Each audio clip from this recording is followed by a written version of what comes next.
आपको देखता मक्के से मैं हिजरत करते, आपका नक्श कदम आपका रास्ता मिलता, आपका नक्श कदम आपका रास्ता मिलता।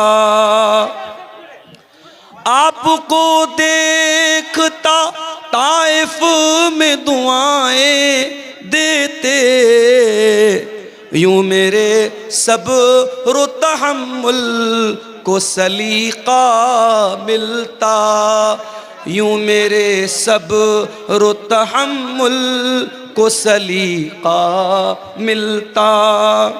और शेर सुनिएगा।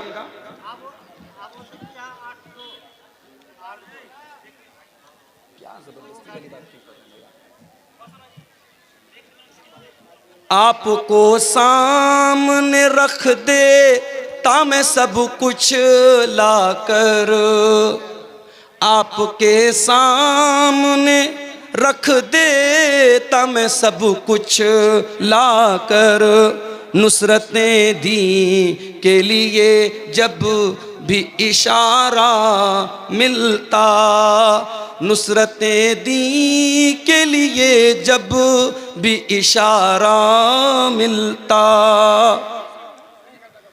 अपना घर बार लुटा देता तो उसके बदले, अपना घर बार लुटा देता तो उसके बदले, हुब्बे सरकार मदीना का खजाना मिलता, हुब्बे सरकार मदीना का खजाना मिलता।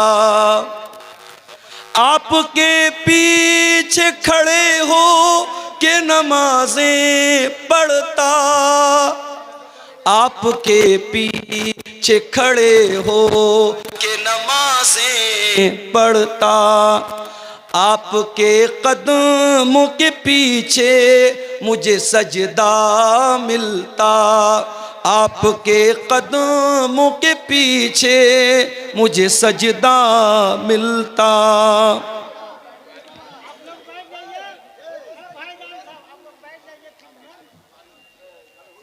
भूल जाता मैं किसी ताक में रख कर आँखें, भूल जाता मैं किसी ताक पर रख कर आँखें, आपको देखते रहने का बहाना मिलता, आपको देखते रहने का बहाना मिलता।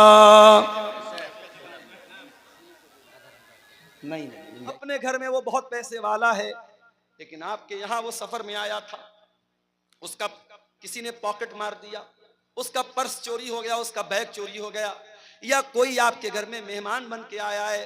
फरमाया वबनी सबील, अपने मेहमान के साथ भी तुम्हें अच्छा सलूक करना है, मेहमान को अच्छा खिलाना है, मेहमान को अच्छी इज्जत देना है। इस्लाम की एक तालीम ये भी है मेरे भाई। हजरत इब्राहीम अलैहिस्सलाम के घर में मेहमान आए।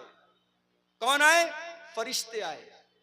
इब्राहीम अलैहिस्सलाम पहचान नहीं पाए क्योंकि वो इंसान की शक्ल में आए थे, बड़े खूबसूरत खूबसूरत शक्ल में आए थे। हजरत इब्राहीम अलैहिस्सलाम जल्दी से गए और बछड़े का गोश्त बना करके लाए, बछड़े को भून करके लाए और उनके सामने पेश किया। इसका मतलब ये हुआ मेहमान आए तो उसकी पसंद का खाना उसको खिलाना चाहिए, मेहमान को सम्मान देना, मेहमान की इज्जत करना, ये भी इस्लाम सिखाता है। फरमाया वह बनी सबील, अपने मुसाफिर के साथ और मेहमान के साथ भी तुम अच्छा सलूक करो। उसके बाद फरमाया वह मा मलकत ईमानुकुम, जो लोग तुम्हारे अंडर में काम कर रहे हैं, जो तुम्हारे गुलाम हैं, तुम्हारे नौकर हैं, तुम्हारे कर्मचारी हैं, तुम किसी कंपनी के मालिक हो, बॉस हो, तुम्हारे अंडर में काम करने वाले लोग हैं, या तुम कोई कारखाना चला रहे हो, तुम्हारे घर में काम करने वाले लोग हैं, अपने नौकर चाकर के साथ, अपने गुलामों के साथ भी तुम अच्छा सलूक करते रहना। ये 9 चीजें हो गई मेरे भाई। उसके बाद 10वीं चीज क्या है? इन्नल्लाह ला युहिब्बु मन काना मुख्तालन फखूरा, अल्लाह ताला उन लोगों को पसंद नहीं करता है जो घमंडी हैं, जो तकब्बुर करने वाले हैं, जिनके अंदर अहंकार है, जिनके अंदर गुरूर है। अल्लाह गुरूर करने वाले को कभी पसंद नहीं। न दौलत का गुरूर चलेगा, न कुर्सी का गुरूर चलेगा, न खूबसूरती का गुरूर चलेगा। बहुत बड़ी दौलत वाला था कारून, अपने खजानों के साथ जमीन में धंसा दिया गया। बहुत बड़ा बादशाह था फिरौन, उसकी सारी बादशाहत खत्म हो गई और पानी में अल्लाह ताला ने डुबा डुबा करके मार दिया। बड़ी ताकत वाली कौम थी कौमे आद, बड़ी ताकत वाली थी कौमे समूद, अल्लाह ताला ने हवा की तरह उड़ा दिया। इन्नल्लाह ला युहिब्बु मन काना मुख्तालन फखूरा। अल्लाह ताला अहंकारी लोगों को, मगरूर लोगों को, घमंडी लोगों को पसंद नहीं करता। इसलिए अपने अंदर तवाज़ु पैदा करो। अगर समाज में आपको इज्जत मिली है, रुतबा मिला है, कदर करो इसकी, इज्जत करो इसकी कि अल्लाह आपसे काम ले रहा है। अल्लाह ने आपको लोगों में एक वर्चस्व दिया है, एक स्टेटस दिया, एक सम्मान दिया है। इसका दुरुपयोग न करो, इसका गलत इस्तेमाल न करो। मेरे प्यारे साथी, अल्लाह के प्यारे नबी फरमाते हैं, मन तवाज़ा लिल्लाहि रफ़अहुल्लाह। जो अपने आप को छोटा बना ले अल्लाह के लिए, जो अपने आप को हकीर बना ले अल्लाह के लिए, अल्लाह उसको और बुलंदी देगा, और सम्मान देगा, और ऊंचा मकाम देगा। तो ये 10 बातें हैं मेरे प्यारे साथियों, जो सूरह निसा की आयत नंबर 36 में अल्लाह ताला ने हमारे सामने बयान की है। अब आप रात भर जलसा इंशाअल्लाह सुनेंगे, लेकिन मैं आपसे ये कहना चाहूंगा कि एक बार अकेले में बैठकर, तन्हाई में बैठकर जरा गौर कीजिएगा कि इन 10 बातों में से कितनी बात पर आप अमल कर रहे हैं। पहली चीज क्या है? अल्लाह की इबादत करना, और अल्लाह की इबादत में किसी को शरीक ना करना। कभी गौर कर लेना घर में जाके, कहीं ऐसा तो नहीं कि हमारे घर में भी बच्चे तावीज पहन रहे हैं, हमारे घर में भी बच्चों के माथे पर काला टीका लगाया जा रहा है, हमारे घर की औरतें भी टोने टोटके कर रही हैं, गलत रास्तों पे जा रही हैं। अगर हो रहा है तो जाके बंद करा दो मेरे भाइयों, अपने अकीदे और अपनी तौहीद को बर्बाद मत करो। दूसरी चीज, माता पिता के साथ अच्छा सलूक।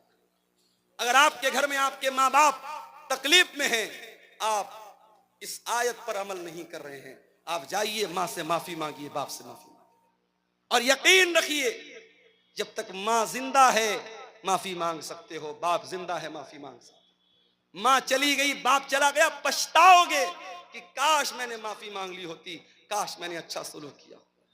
आज इंसान 4 पैसे कमाता है, माँ की दवा के पैसे उसके पास नहीं है, बाप के इलाज के पैसे उसके पास। अरे ऐसी दौलत इकट्ठा करके क्या करेगा कि तेरी माँ इलाज के अभाव से मर जाए, तेरा बाप छोटी छोटी चीजों के लिए दूसरों का मोहताज बन जाए। अपने माँ बाप के साथ अच्छा सलूक करो, रिश्तेदारों के साथ अच्छा सलूक करो, यतीमों के साथ अच्छा सलूक करो, पड़ोसियों के साथ अच्छा सलूक करो।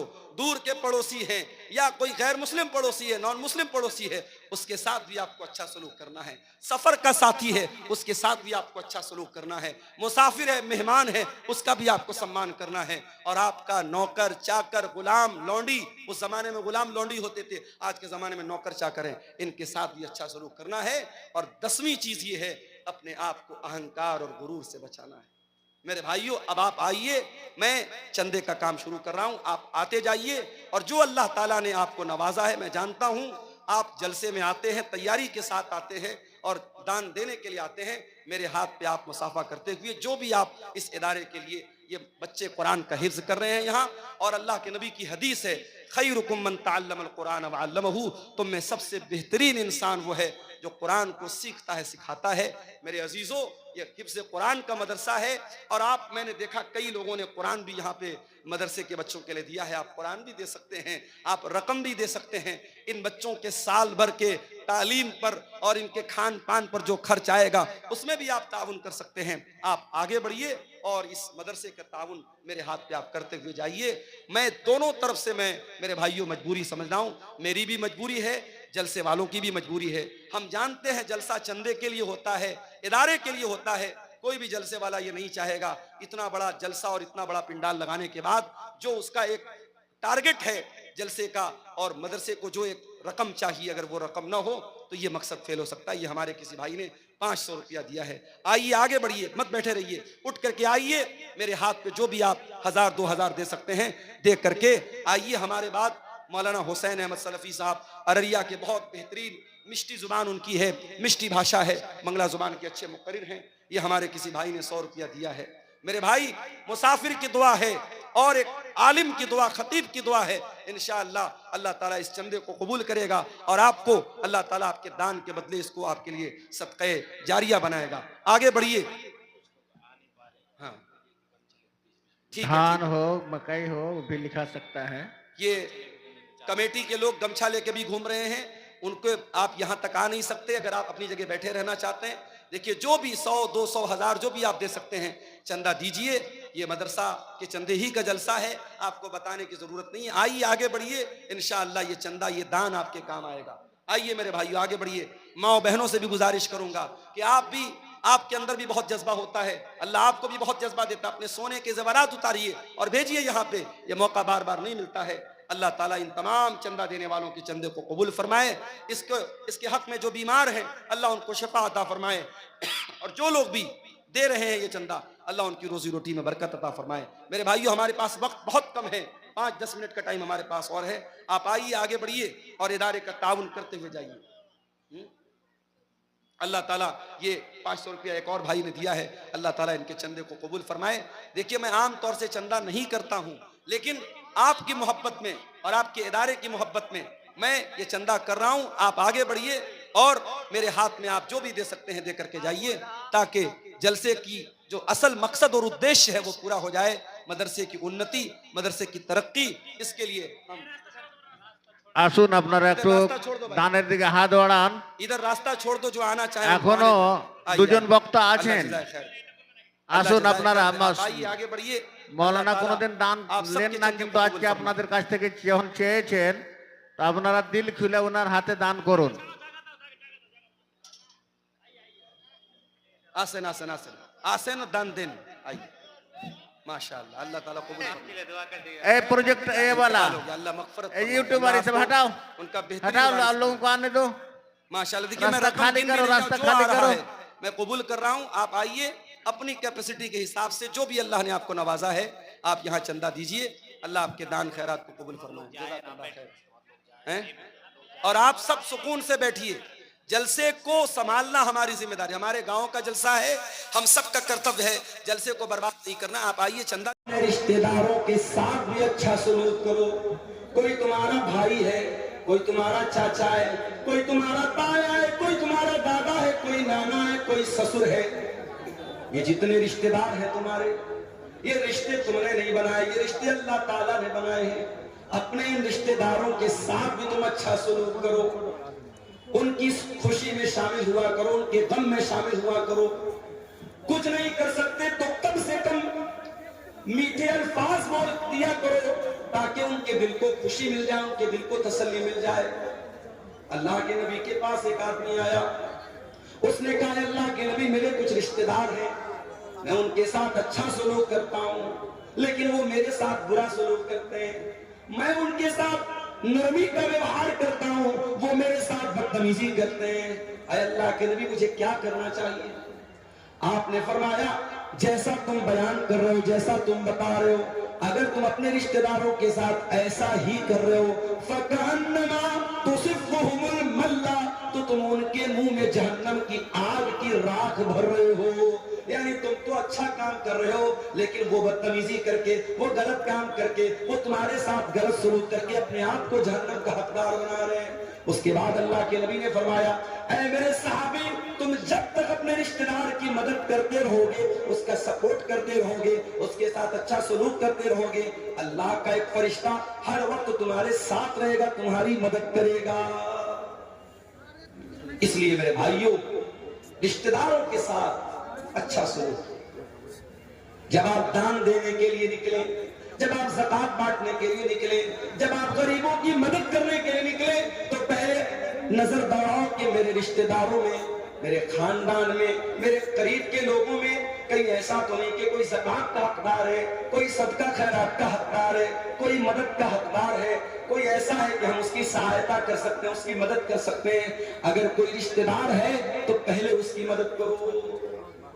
अल्लाह के प्यारे नबी फरमाते हैं, अस्सदक़तु अला ज़िर्रहिम सिंतान, रिश्तेदार को सदका करने से, रिश्तेदार को दान देने से डबल सवाब मिलेगा। सदकतुन वसिलतुन, सदका का सवाब भी मिलेगा, दान देने का सवाब भी मिलेगा, और रिश्तेदारी को जोड़ने का भी सवाब मिलेगा।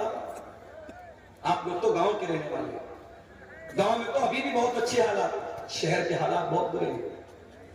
मुंबई में मैं गया, एक आदमी फ्लैट में रहता है, ग्राउंड फ्लोर से 8-9 फ्लोर के ऊपर उसका रूम है, कमरा है, 20 साल से वो रहता है। उसके पड़ोस में कौन रहता है, उसके पड़ोसी का नाम क्या है, 20 साल में उसको ये जानने की भी कभी तौफीक नहीं हुई। ये बड़े बड़े शहरों का ये हाल है, कौन जीता है कौन मरता है। जैसे हम कार से जाते हैं, कोई कुत्ता मरा है, कोई बिल्ली मरी है, हम उसको देखते भी नहीं है। वो हालत आज ही इंसान इतना खुद गर्ज हो चुका है, इंसान इतना सेल्फिश हो चुका है, इतना स्वार्थी हो चुका है कि आज कौन जी रहा है कौन मर रहा है, इंसान को इसकी टेंशन नहीं, इसकी चिंता नहीं। इस्लाम मेरे प्यारे भाइयों इतना खुदगर्ज बनने की इजाजत नहीं देता। इस्लाम ये कहता है तुम दुनिया में अकेले तो नहीं आए हो, एक परिवार के सदस्य बनकर के आए हो, एक फैमिली के मेंबर बनकर के आए हो। जब दुनिया में आंखें खोलते हो, कोई तुम्हारा दादा है, कोई तुम्हारा चाचा है, कोई तुम्हारा ताया है, कोई माँ है, कोई बाप है। इन रिश्तों के बीच में तुम आए हो, इन रिश्तों की कदर किया करो, इन रिश्तेदारों के साथ हमेशा रिश्ता जोड़ा करो। और एक तरीका आपको बताओ माल में बरकत हासिल करने का। अगर आप ये चाहते हैं कि आपके माल में बरकत पैदा हो, आपके पैसे में बरकत आ जाए, आपके घर में ढेर सारा पैसा आ जाए, आइए आपको एक तरीका बताओ। अल्लाह के प्यारे नबी फरमाते हैं तअल्लमू मिन अंसाबिकुम मा तसिलून बिही अरहामकुम। ओ लोगों, अपने खानदान को पहचानो, अपने रिश्तों को पहचानो, ताकि अपने रिश्तेदारों के साथ तुम अच्छा सलूक कर सको। जब तुम अपने रिश्तेदारों के साथ अच्छा सलूक करोगे, उनको पहचानोगे, उनके खुशी और गम में शामिल हो जाओगे, अल्लाह के नबी फरमाते हैं फइन्नहा महब्बतुन फिल अहली मनसातुन फिल असरी मसरातुन फिल माली। उससे 3 फायदा होगा, 3 बेनिफिट होगा, 3 लाभ होगा। पहला लाभ तो ये होगा कि परिवार में मोहब्बत बढ़ेगी, दूसरा फायदा ये होगा माल में बरकत पैदा होगी, और तीसरा फायदा ये होगा कि आपकी उम्र में अल्लाह बरकत देगा। अगर आप दौलत वाले हैं, अगर आप करोड़पति हैं, अगर आपको अल्लाह ने नवाजा है, अपनी दौलत अपने ऊपर खर्च की तो क्या किया, अपने बीवी बच्चों पर खर्च की तो क्या की। दौलत का सही इस्तेमाल तो ये है, अपने बाल बच्चों की जरूरत पूरी करने के बाद, अपनी जरूरत पूरी करने के बाद हम ये देखें हमारे रिश्तेदारों में कौन है जो हमारी मदद का हकदार है, और आगे बढ़ करके किसी गरीब की लड़की की शादी करा दें, किसी का घर टूट रहा है उसका टूटा हुआ घर बना दें, किसी की मदद कर दें। मेरे प्यारे साथियों, ये तीसरा हक है जो अल्लाह ताला ने साथ में बयान किया, वह बिज़िल कुर्बा, अपने रिश्तेदारों के साथ इतना अच्छा सुना। उसके बाद फरमाया वह बिल वालिदैनि इहसानन व बिज़िल कुर्बा वल यतामा, और यतीम के साथ तुम अच्छा सलूक करो। यतीम किसको बोलते? अनाथ, जिसके बाप का इंतकाल हो गया। दुनिया में इंसान बाप की कदर नहीं करता, लेकिन जब बाप मरता है तब इंसान को महसूस होता है कितनी बड़ी दीवार होता है बाप। जिस बच्चे का बाप इंतकाल कर जाए, जो बच्चा यतीम हो जाए, अनाथ हो जाए।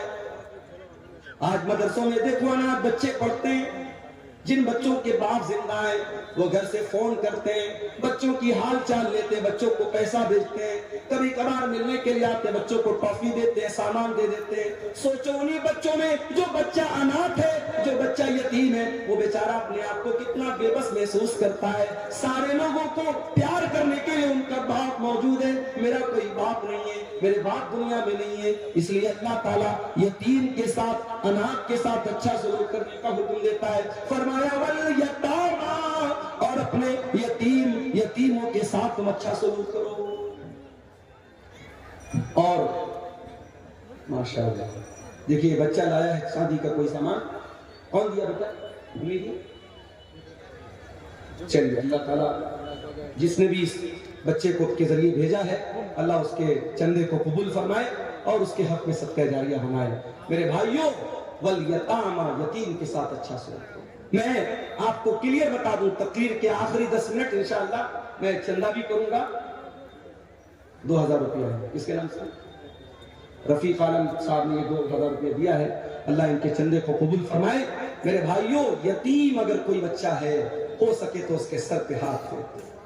ये दिल का जो दिल की कठोरता है, दिल की नरमी, दिल की सख्ती को जब नरमी में चेंज करना है तो यतीम के साथ अच्छा सुनो।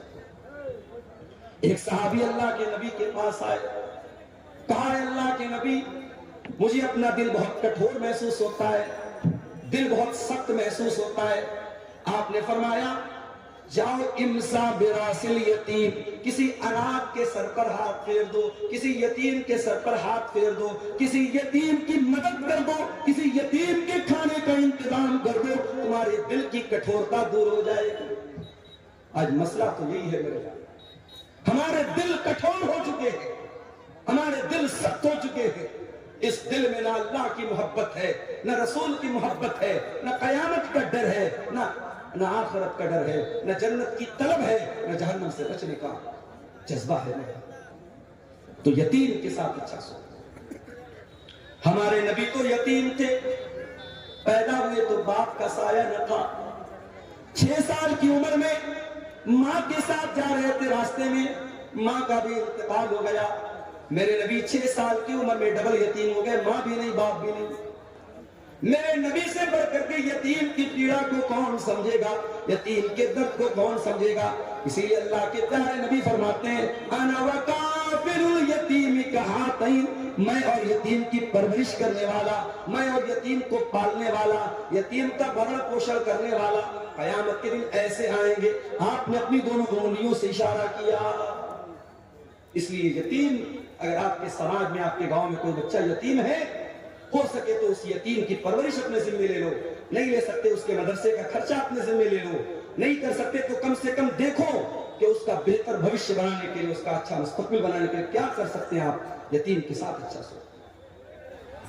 उसके बाद फरमाया वल जार जिल कुर्बा, और अगर तुम्हारा कोई ऐसा पड़ोसी है जो पड़ोसी भी है और रिश्तेदार भी है, पड़ोसी भी है और चाचा भी है, पड़ोसी भी और ताया भी है, पड़ोसी भी है और चचेरा भाई भी है। अगर तुम्हारा पड़ोसी तुम्हारा रिश्तेदार है तो उसके साथ भी तुम अच्छा सलूक करो। और कुछ उलमा का कहना है केवल जारजिल कुर्बा का मतलब पड़ोसी हो और मुसलमान हो। इस्लाम तो वो धर्म है मेरे भाइयों, इस्लाम तो वो मजहब है। अगर आपका पड़ोसी मुसलमान नहीं है, नॉन मुस्लिम है, हिंदू है, सिख है, ईसाई है, किसी भी मजहब का मानने वाला है, आपका पड़ोसी किसी भी संप्रदाय से, किसी भी वर्ग से, किसी भी जाति से, किसी भी धर्म से ताल्लुक रखता है, इस्लाम ये कहता है अपने पड़ोसी को तकलीफ न पहुंचाना, अपने पड़ोसी के साथ अच्छा सलूक करना। अल्लाह के नबी फरमाते हैं ला युमिन वल्लाहि ला युमिन वल्लाहि ला युमिन। अल्लाह की कसम खा करके अल्लाह के नबी ने 3 मरतबा फरमाया वो इंसान मोमिन नहीं है, वो इंसान मोमिन नहीं है, वो इंसान मोमिन नहीं है। साहबा ने पूछा कौन है अल्लाह के नबी? आपने फरमाया मन ला यामन जारुहु दवाइकहु, जिसका पड़ोसी उसकी तकलीफ से महफूज न हो, जो अपने पड़ोसी को तकलीफ पहुंचाता हो, वो इंसान मोमिन नहीं हो सकता। इस्लाम तो वो दीन है। आपके घर में गोश्त बन रहा है, आपके घर में सब्जी बन रही है, आपके घर में दाल बन रही है, आपके पड़ोसी के बच्चे भूखे हैं, अल्लाह के प्यारे नबी फरमाते हैं इज़ा तबख्त मरकतन फअक्सिर माअहा, जब तुम झोल बनाओ, जब तुम सालन बनाओ, जब तुम शोरबा बनाओ तो उसमें पानी थोड़ा सा बेशी कर दो, पानी थोड़ा सा बढ़ा दो, ताकि तुम्हारे पड़ोसी के भूखे बच्चे भी उसमें से खा लें। ये इस्लाम की शिक्षा है, ये इस्लाम की तालीम है। अपने पड़ोसी के साथ अच्छा सुनो। मेरे प्यारे साथियों, समय बहुत कम है, आप आइए, आते रहिए अगर आप मोहब्बत करते हैं, और मैं जानता हूं कि आप मोहब्बत करते हैं। इतने बड़े बड़े प्रोग्राम आप कराते हैं और यूपी से आप मुझे बुलाते हैं, तो यकीनन आपके दिल में कहीं ना कहीं मोहब्बत है। आप आगे बढ़िए और अल्लाह ने जितना नवाजा है दिल खोल करके आइए।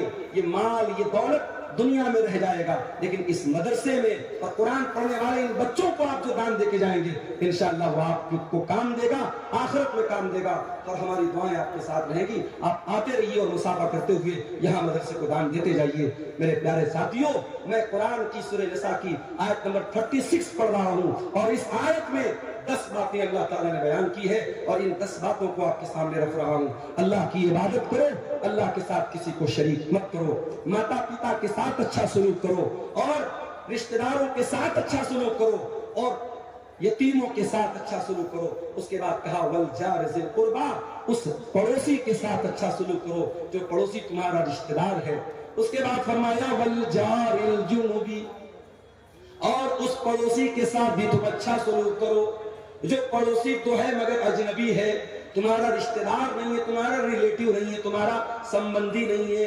अगर पड़ोसी है किसी दूसरे मजहब का है उसके साथ भी तुम्हें अच्छा सलूक करते रहना है। उसके बाद फरमाया वस्साहिबी बिल जंबी, और अपनी यात्रा में अपने सफर में तुम बस में जा रहे हो, तुम ट्रेन में जा रहे हो, तुम कार में जा रहे हो, तुम्हारे साथ जो सह यात्री है, जो तुम्हारे साथ को पैसेंजर है, जो तुम्हारे साथ सफर कर रहा है उसके साथ भी तुमको अच्छा सलूक करना है।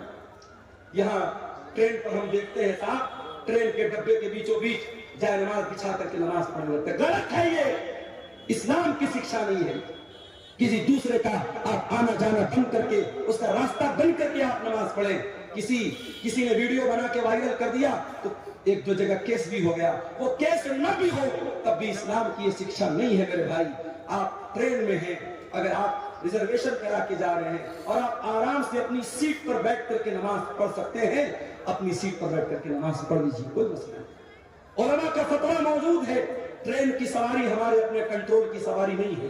कार से जा रहे हैं, कार को रोक सकते हैं, घोड़े से जा रहे हैं, घोड़े को रोक सकते हैं, ऊंट को रोक सकते हैं। ट्रेन तो हमारे रोकने से नहीं रुकेगी। तो ट्रेन पर आप अपनी सीट पर जहां बैठे हैं उसी तरीके से आप नमाज पढ़िए। अब कोई पूछे मौलवी साहब ट्रेन तो हमारी पूरब की ओर जा रही है और हमें नमाज तो पश्चिम की ओर पढ़ना है, तब कैसे पढ़ेंगे?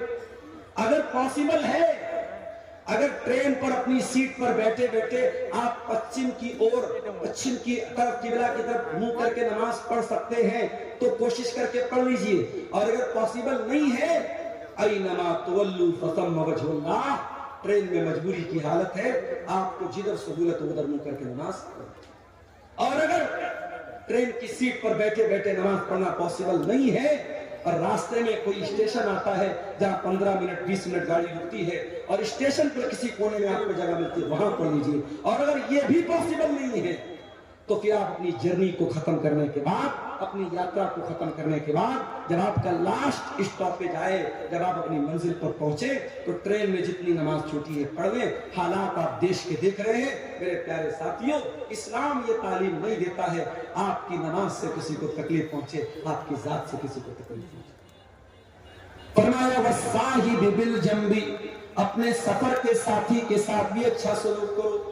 वब्निस सबील,